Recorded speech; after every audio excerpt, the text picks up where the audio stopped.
arbitral umpire joins us to look at this particular Anambra election. Kaide Dole, the Chief Press Secretary to the INEC Chairman, is here with us. Good morning. Thank you, sir. A whole lot of comments. We had the privilege of having you on the news at 10 and also speaking with you just after the elections. Well, for the first time, we're getting to hear from a political party, APGA, saying, INEC was excellent on that day, but INEC even owned up to saying that, it wasn't all rosy for the agent, for the commission. So what went wrong? Thank you very much, Sulai. Absolutely, this commission will be the last to say that there were no issues with Anambra election. The mere fact that we are doing a supplementary election is indicative that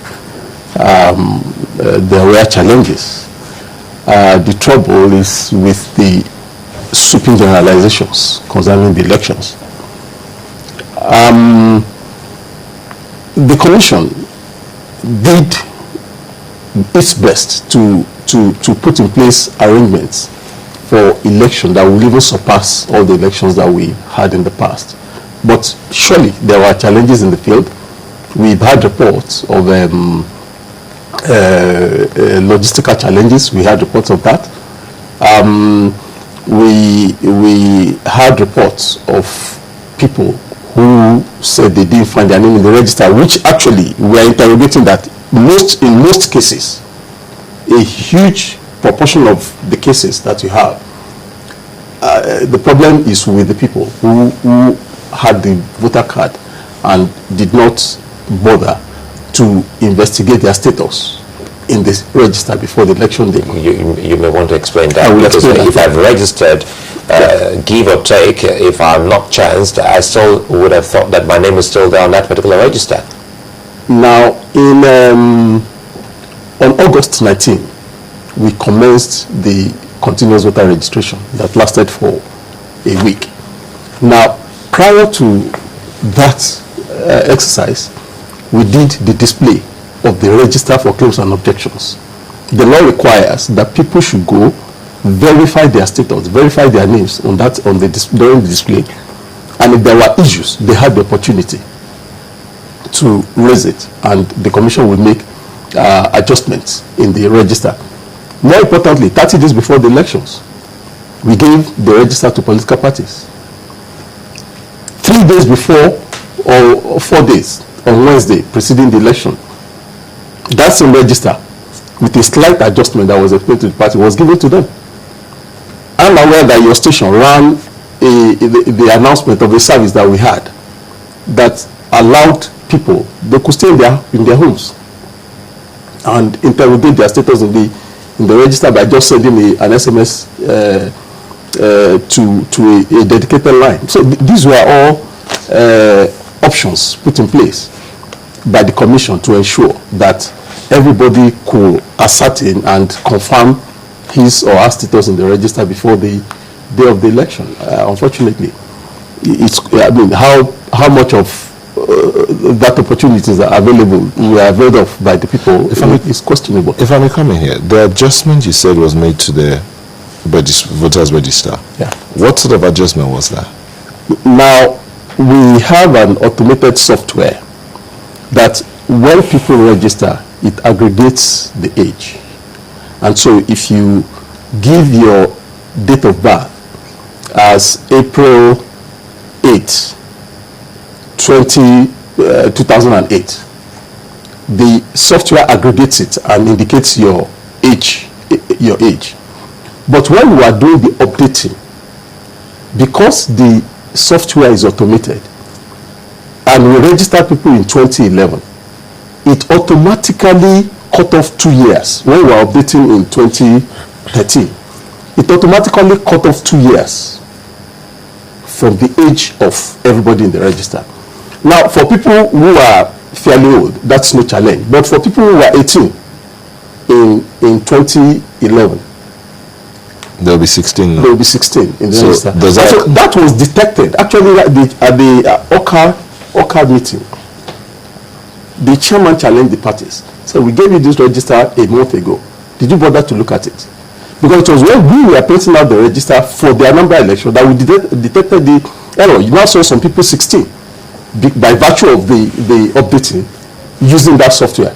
So, But the names will still be there. all the names, there was no name. So how is it that the PDP candidate says his name and that of his family is not on the list? That's part not of just the him, several other people. That's part of the challenge that I spoke about earlier, that people did not avail themselves of the status. For instance, we've confirmed some of these people, we've confirmed that they were actually not in the biometric register.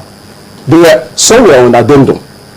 Again, you will remember that we made clear that because we are optimizing the register, addendum register had been susceptible to abuse. That's what, because it's manual. That's what was used in the past to rig elections, even with the ones that we are doing now, because it's not in the biometric register, it's susceptible to abuse. And we said we are going to a point that we want to make the register of absolute integrity. And so there will be no more addendum register. Everybody whose name was on addendum register, of course, will have a voter card. But the name is on the addendum register because there was a challenge with the data. And they had the opportunity to come and update that data so that they can get on the biometric register. When they didn't do that, and we didn't use the addendum register, the names will not be in the biometric register. Just a moment, Mr. Kayode. What is, I mean, I know you've explained what the addendum register, when was this addendum register collated? You know that in 2011, we in order to address the issues of those who, because we did this registration in 2011, then there was a challenge with some names, some data that could not be accommodated, could not be taken in the biometric register because the data were defective. So in order to enable them to vote then, okay, so ever since, that happened, I mean, I'm trying to get it right, because what I do clearly remember INEC chairman saying was that there was a difference between the manual register, which was where people just wrote down their names, Exactly. and the register that was printed out. Which is the because biometric we raised issues about why is it that the DDC machines were being brought to the centers, at least for accreditation. And we were told very clearly by INEC that the register that was going to be used was the register that was printed out from the DDC machines. That was the electronic register, if I'm getting you clearly. But now, with this particular elections, we're getting to hear that there's also been something called an addendum register. no, the point I'm making is actually that we did not use the addendum register now. No, I mean, even before, I mean, that it even did exist at all. I think it's just beginning to come to the fore. If you recall, in 2011, there were many people who said they couldn't find their names.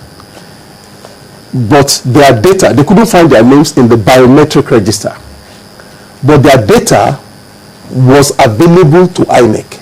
That was why they had the voter card in the first place. But the data was defective because the biometric register is designed to contain the kind of data. Your 10 fingerprints must be there. Your names, everything, your 10 fingerprints and all. So pictures, the data, the optimized register contains all the data that is required. But for those whose data were defective, they could not be accommodated on that biometric register as it were, because that is designed to have all the data. So the addendum register as at then was used to supplement the biometric data for those whose data, the record of their data was defective.